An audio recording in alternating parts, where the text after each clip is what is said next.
ഏഷ്യയിലെ ഏറ്റവും കൂടുതൽ ഗതാഗതക്കുരുക്കുള്ള നഗരങ്ങളുടെ പട്ടികയിൽ വീണ്ടും ഒന്നാം സ്ഥാനം ഉറപ്പിച്ചിരിക്കുകയാണ് ബംഗളൂരു. ടോം ഇൻഡെക്സ് 55 രാജ്യങ്ങളിലെ 357 നഗരങ്ങളിൽ നടത്തിയ പഠനത്തിലാണ് ബംഗളൂരുവിനെ തെരഞ്ഞെടുത്തത്. അഴിച്ചെടുക്കാൻ പറ്റാത്ത വിധം നഗരം കുരുങ്ങുന്നതിന്റെ കാരണം എന്താകും? ഈ കുപ്രസിദ്ധിക്ക് പിന്നിൽ ആരാണ്? AP നദീറ തയ്യാറാക്കിയ റിപ്പോർട്ട് കാണാം.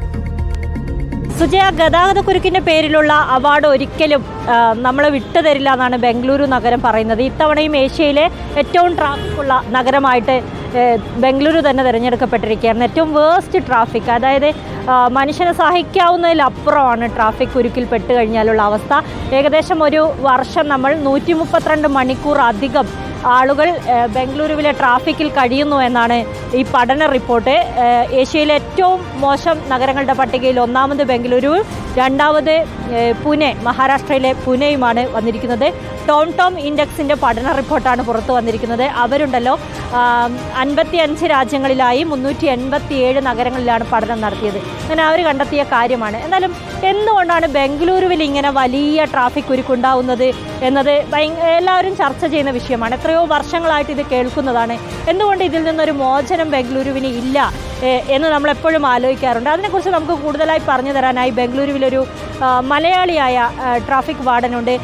ഫിറോസ് ഖാൻ എന്നാണ് പേര്. തിരുവനന്തപുരം സ്വദേശിയാണ്. അദ്ദേഹം ഇവിടുത്തെ ഡെപ്യൂട്ടി ചീഫ് ട്രാഫിക് വാർഡനാണ്. നമുക്ക് അദ്ദേഹത്തോട് തന്നെ ചോദിക്കാം എന്തുകൊണ്ടാണ് ഈ നഗരത്തിൻ്റെ കുരുക്കഴിക്കാൻ പറ്റാത്തത് എന്ന്. വരും. ഹായ്, എന്തുണ്ട്? നമുക്ക് വീണ്ടും അവാർഡ് കിട്ടിയല്ലോ. Thank you. അത് ബാംഗ്ലൂർ അല്ല തിരഞ്ഞെടുക്കുന്നത്, ബാംഗ്ലൂരിൻ്റെ ഇൻഫ്രാസ്ട്രക്ചറും അല്ല തിരഞ്ഞെടുക്കുന്നത്. ബാംഗ്ലൂരിലേക്ക് വരുന്ന ആൾക്കാരാണ് ഇത് ബാംഗ്ലൂരിനെ ഈ കുപ്രസിദ്ധിയിലേക്ക് നയിക്കുന്നത്. അതായത് ബാംഗ്ലൂരിൻ്റെ ഇൻഫ്രാസ്ട്രക്ചറും ബാംഗ്ലൂരിൻ്റെ ട്രാഫിക് മാനേജ്മെൻറ്റും ഇന്ത്യയിലെ ടോപ്പ് നോച്ച് മാനേജ്മെൻറ്റാണ്. ഈ ടെക്നോളജി സംബന്ധിപ്പിച്ച് ബാംഗ്ലൂരിൽ ഇപ്പം നമ്മളിലുള്ള നിലവിലുള്ള ട്രാഫിക് മാനേജ്മെൻറ്റ് വേറെ വേറെ സ്റ്റേറ്റിലും കോപ്പി ചെയ്യുന്ന ഒരു സാധനമാണ്. കാരണം വെച്ചാൽ അത്രയ്ക്കും നല്ലൊരു ഇൻഫ്രാസ്ട്രക്ചറാണ് നമ്മുടെ ട്രാഫിക്കിൻ്റെ ഉള്ളത്. ഇതിന് പ്രശ്നമാക്കുന്നത് പബ്ലിക്കാണ്. പബ്ലിക് എന്ന് പറഞ്ഞാൽ ഇപ്പം കുറച്ച് റോഡ് നിലവാരം ശരിയില്ലെങ്കിൽ പെട്ടെന്ന് പറയും റോഡ് ഇങ്ങനെയാണ് അങ്ങനെയാണെന്ന്. ഇപ്പം നല്ല റോഡ് കൊടുത്താൽ മൈസൂർ റോഡും ബാംഗ്ലൂർ റോഡും എന്താണെന്ന് സംഭവം അറിയാമല്ലോ.